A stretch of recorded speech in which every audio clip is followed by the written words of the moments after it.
이 자리에 참석하신 모든 분들을 주님의 이름으로 사랑합니다. 제가 한번 먼저 기도드리겠습니다. 감사하신 아버지 하나님, 저희들을 이와 같이 거룩한 주일날 하나님의 앞으로 우리를 불러주심을 감사합니다. 저희들에게 오늘도 하나님 예배 시간 전에 하나님의 말씀에 대하여 저희들이 탐구하며 알고자 원하여 모였사오니 이 시간을 축복하여 주시고, 무엇보다도 성령님 저희들의 길을 열어주시고 볼 수 있는 눈을 열어주시옵시고, 진리의 영이신 성령님께서 지혜와 계시의 영을 우리들의 심령 가운데 물붓듯이 부어주시옵소서. 예수님의 이름으로 기도드렸사옵나이다. 아멘. 감사합니다. 오늘이 구원론 시작한 지 몇 번째 준지 알고 계신 분?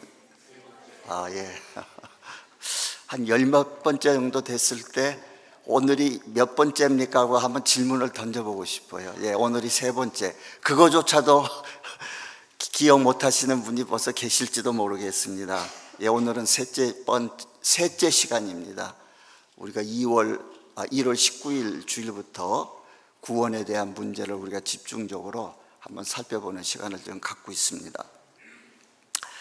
자, 오늘은 셋째 시간인데 이게 성경 공부 같은 형식이기 때문에 제가 가끔 여러분에게 질문을 좀 하고 싶어요. 그런데 답하고 안 하는 건 여러분 자유입니다. 답하고 안 하는 거 안 하셔도 좋고 대답해 주셔도 좋고, 가끔 제 질문을 던지겠는데 제가 오늘 한번 질문을 할 거예요.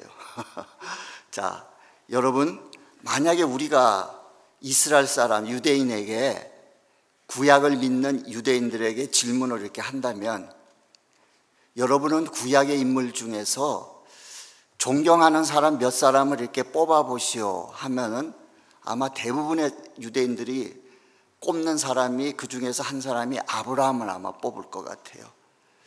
두 번째로는 모세, 자기들의 조상 중에서 셋째로 한 다윗 정도. 물론 제일 선호도를 다윗이라고 말하는 분도 있을 수 있고, 그러나 이 세 명 정도는 아마 유대인들의 마음속에 굉장히 자기들의 믿음의 조상으로서 존경하는 사람들로 뽑지 않을까, 이런 생각이 듭니다. 그러면 제가 이제 질문을 드리겠어요. 여러분, 아브라함은 구약시대의 이스라엘 민족의 조상입니다. 그러면 이 아브라함이 하나님 앞에 구원받은 것은 어떤 걸로 구원받았을까? 아브라함이 구원받은 것은 확실하지요. 왜? 예수님께서 시인하시고 인정해 주셨지 않습니까? 아브라함과 이삭과 야곱의 하나님.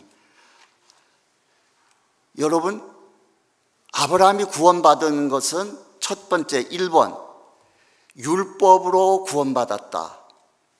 구약 시대 사람이니까. 2번, 아브라함은 믿음으로 구원받은 것이다.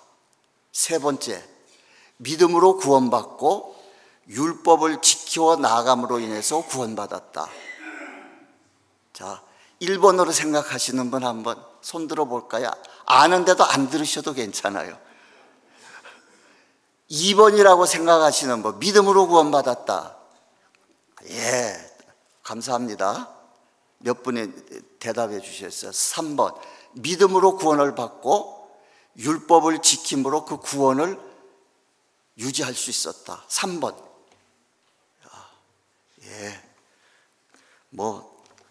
기대는 안 했습니다만은 손들을 안 드시네요. 바로 로마서 4장 3절에서는 어느 것이 정답인지 말씀드리겠어요. 로마서 4장 3절에서는 이렇게 말합니다. 성경이 무엇을 말하느뇨? 아브라함이 하나님을 믿음에 그것이 그에게 의로 여겨진 바 되었느니라. 하나님께서 의로 여겨짐을 받았다는 말을 쉽게 표현하면은 하나님께로부터 구원을 받은 이신칭의, 네가 나를 믿음으로 인해서 너는 의로운 자야, 내 자녀로서 내가 너를 택하고 불러줬다, 이렇게 인정받는 걸 말하는 거죠. 갈라디아서 3장 6절에도 이렇게 말합니다. 아브라함이 갈라디아서 3장 6절 아브라함이 하나님을 믿음에 이것을 그에게 의로 정하셨다 함과 같으니라. 사도 바울이 로마서와 갈라디아서를 기록할 때에 이 로마서 4장 3절과 갈라디아서 3장 6절의 말씀은 창세기 15장 6절에 나와 있는 말씀을 그대로 인용해서 갖다 쓴 말이에요. 그 창세기 15장 6절에는 하나님께서 아브라함을 바라보시고 아브라함이 여호와를 믿음이 여호와께서 이를 그의 의로 여기시고 아브라함이 여호와를 믿으니 하나님께서 그를 의롭다고 인정하셨다는 겁니다. 자, 여러분, 구약 시대에는 하나님께서 인간들에게 율법을 주시면서 율법을 통해서 구원받기를 기대하셨는데 인간들이 다 실패하니까 하나님께서 계획을 바꾸셔가지고 신약 시대가 시작하는 때에 예수님을 통해서 구원의 문을 열어주시는 계획을 바꾸신 게 절대 아니라는 거죠. 구약 시대 때부터 애시당초부터 하나님은 율법으로 인간을 구원하시겠다고 하신 계획은 없으셨어요. 오직 하나님은 믿음으로 구원하시겠다는 것이 처음부터 끝까지 마지막 하나님의 계획이었어요. 왜냐?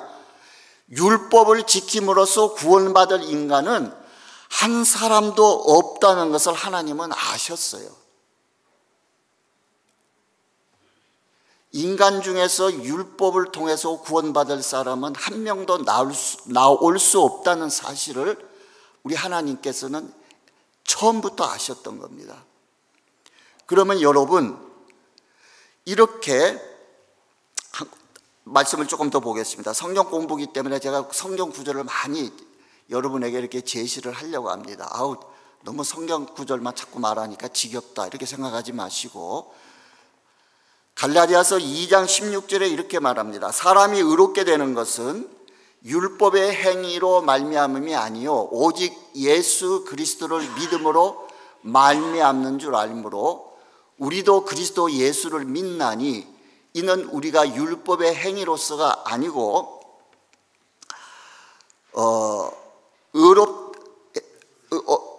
율법의 행위에서 아니고 그리스도를 믿음으로써 의롭다함을 얻으려 함이라.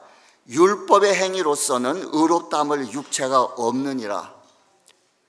갈라디아서 3장 11절에 또 이렇게 말합니다. 또 하나님 앞에서 아무나 율법으로 말미암아 의롭게 되지 못할 것이 분명하니 이는 의인이 믿음으로 살리라 하였습니다. 여러분, 제가 지난 주일날 마지막에 조금 표현을 강하게 했는데 만약에 하나님께서 예수님을 십자가에 못 박혀 죽으시고 그 핏값에 대한 대가로 인간이 구원받을 수 있는 그 이외의 방법, 십자가가 아닌 방법으로 인간이 구원받을 수 있는 방법이 있었다면 하나님이 왜 예수님을 십자가에서 죽이셨겠어요? 그 방법으로 인간에게 너희들 이런 방법으로 구원을 받으라고 하셨지 않겠습니까? 십자가보다도 더 엄청난 고통과 심판의 방법이 있었다면 하나님 아버지께서는 그 아들 예수 그리스도를 그 방법을 통해서 우리의 죄값을 지불하게 하셨을 겁니다. 하나님은 십자가의 그 아들의 죽음을 통한 외에는 인간을 구원할 방법이 없으셨습니다. 처음부터 율법을 지킬 사람이 아무도 없다는 것을 알고 계셨습니다. 그러면 여러분 이런 의문점이 생기지 않습니까? 율법을 통해 구원받을 수도 없는데 왜 그럼 하나님은 율법을 주셨을까? 이런 질문은 당연히 우리의 마음속에서 생길 수밖에 없는 겁니다. 그래서 갈라디아서 3장 19절 앞부분에 보면 이렇게 말합니다. 그런즉 율법은 무엇이냐? 갈라디아 교인들 마음속에서도 이런 퀘스천이 생기는 거예요. 사도 바울이 믿음으로 율법을 얻는다고 하니까 많은 거짓 교사들이 갈라디아 교회에 몰려와서 사도 바울이 전하는 저 복음은 잘못된 복음이다. 갈라디아서 1장에서 사도 바울은 말하기를 그들이 주장하고 있는 그 복음은 다른 복음이라 그랬어요. 그들이 거짓 교사들의 가르침을 들으면서 그래 맞아. 그러면 하나님은 왜 율법을 주셨지? 이러한 질문이 나올 수밖에 없습니다. 그런데 갈라디아서 3장 19절에 다시 한번 좀 구절을 띄워주시기 바랍니다. 야, 그러면 율법은 뭐냐? 그 율법은 범법함으로써 더해진 것이다.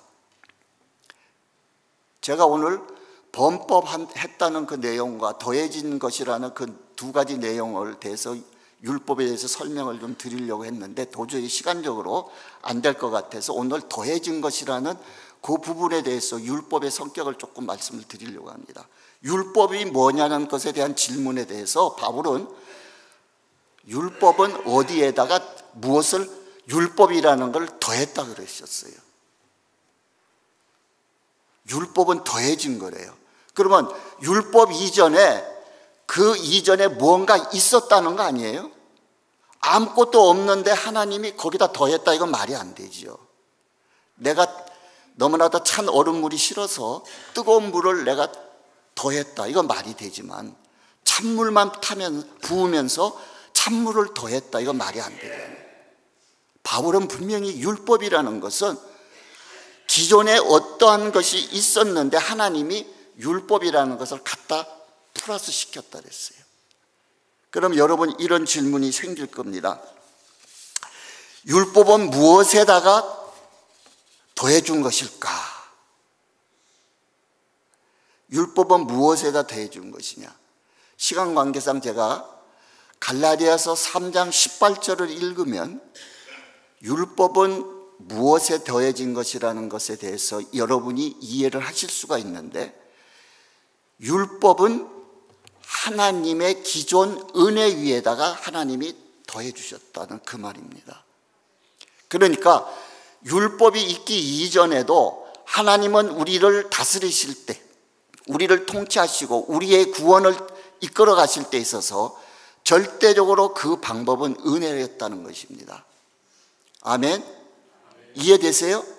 하나님께서 율법을 주실 때 은혜에다가 더하신 것인데 그 은혜에다가 율법을 더한 거지, 모세를 통해서 율법을 주실 때 기존에 있었던 은혜를 제거하시고 율법을 완전히 은혜를 완전히 폐기시키시고 율법을 주신 게 아니에요.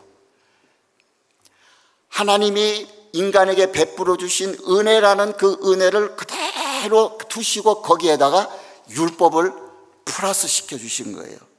절대로 율법이 은혜를 대신한 것이 아닙니다. 그렇기 때문에 우리에게는 소망이 있는 거예요.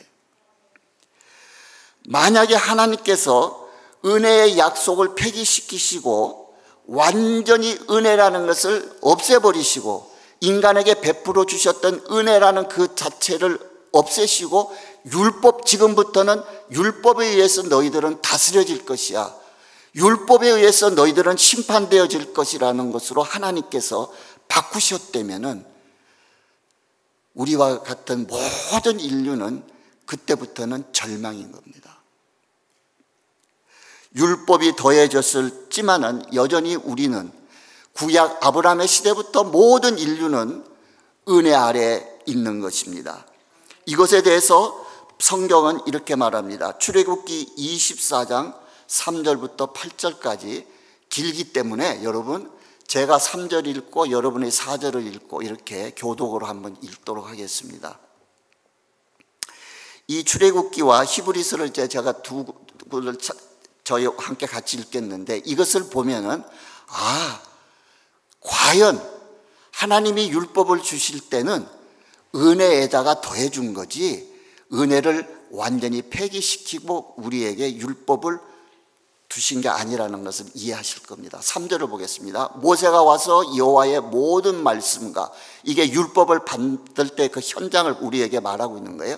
모든 말씀과 그의 모든 율례를 백성에게 전하며 그들이 한 소리로 응답하여 이르되 여호와께서 말씀하신 모든 것을 우리가 준행하리이다. 언젠가 제가 한번 이 말씀을 할 때가 있어요. 백성들이 모든 말씀을 우리가 준행하리이다. 이 말씀도 기억하시기 바랍니다. 4절을 여러분이 읽어주시기 바랍니다.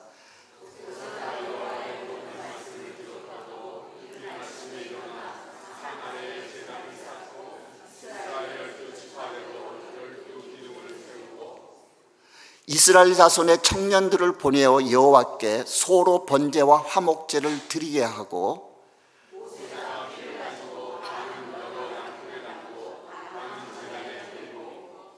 언약서를 가져다가 백성에게 낭독하여 듣게 하니 그들이 이르되 여호와의 모든 말씀을 우리가 준행하리이다.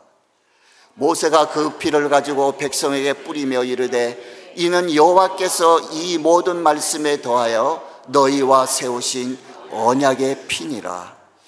율법을 이스라엘 백성들에게 모세가 산에서 받아가지고 내려와서 이스라엘 백성들에게 선포하며 알리면서도 모세가 그들과의 계약을 맺으면서 했던 일은 짐승을 잡아 제사를 하나님께 드리면서 그 피를 백성들에게 뿌리면서 하는 말이 이것은 언약의 피니라. 만약에 하나님께서 은혜를 제끼시고 율법 아래서만 통치받게 하셨다면 하나님께서 왜 이 제사 짐승의 피를 예수님의 십자가의 보혈을 상징하는 구약의 모든 제사는 예수님이 십자가에서 죽으실 것을 예표하는 그 제사를 모세를 통해서 하나님은 하게 하셨겠습니까? 내가 너희들에게 오늘 이 시간에 율법을 주지만은 이 율법은 예수 그리스도의 십자가의 피 흘림이라는 그 은혜 위에 내가 너희들에게 단지 더하여 주는 것뿐이라는 것을 주님은 우리에게 분명하게 말씀하고 계신 겁니다. 히브리서 기자는 신약에 와서 또 이렇게 말합니다. 히브리서 9장 18절부터 22절, 18절을 제가 읽고 19절을 여러분이 읽으시기 바랍니다. 이러므로 첫 언약도 피 없이 세운 것이 아니니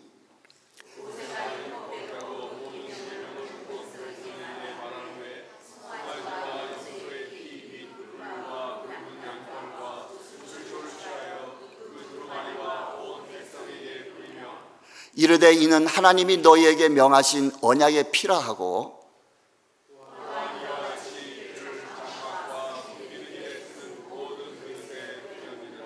22절 다 같이 율법을 따라 그의 모든 물건이 피로써 정결하게 되나니 피 흘림이 없은즉 사함이 없느니라. 아멘.